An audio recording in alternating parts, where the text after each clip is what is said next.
ঘরের চারদিক অস্বাভাবিক নীরব। জানালার পর্দা থেমে গেছে, বাতাস থেমে গেছে, এমনকি আমার বুকের ধুকপুকানিও থেমে গেছে। বিছানার একপাশে আমি পড়েছিলাম, কিন্তু যে পড়ে আছে সে আমি নই। দেয়ালের ঘড়ির কাঁটা তখন নিশুতি রাতের ৩টা ছুঁই ছুঁই। অদ্ভুত এক ঠান্ডা শীতলতা ঘর ভরিয়ে দিয়েছে।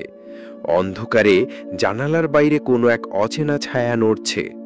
হালকা বাতাসের শব্দে কানে এলো ফিসফিসানি, তোমার সময় শেষ। বিছানার উপর নিজের নিথর দেহ দেখার অনুভূতি ভয়ানক। ঠোঁট নিস্তেজ, চোখ অর্ধেক খোলা।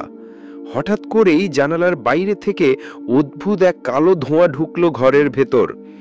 তীব্র একটা গন্ধ, মনে হলো 1000 বছরের পুরানো কবরের মাটি যেন কেউ এনে ছড়িয়ে দিচ্ছে। একটা অচেনা অন্ধকার সত্তা ধীরে ধীরে আমার দিকে এগিয়ে এলো। তার কণ্ঠ যেন 1000 বছরের পুরানো, কর্কশ আর ছায়াময়। হিসাবের খাতা খুলে ফেলো, আজ রাতেই তোকে নিয়ে যাওয়া হবে। ঘরের দেয়ালে অদ্ভুত ছায়া নড়ছে। দেয়ালের ঘড়িটাও হঠাৎ বন্ধ হয়ে গেল। কারো অদৃশ্য হাত যেন আমার জান্নাত জাহান্নামের আমলনামা উল্টাতে লাগলো।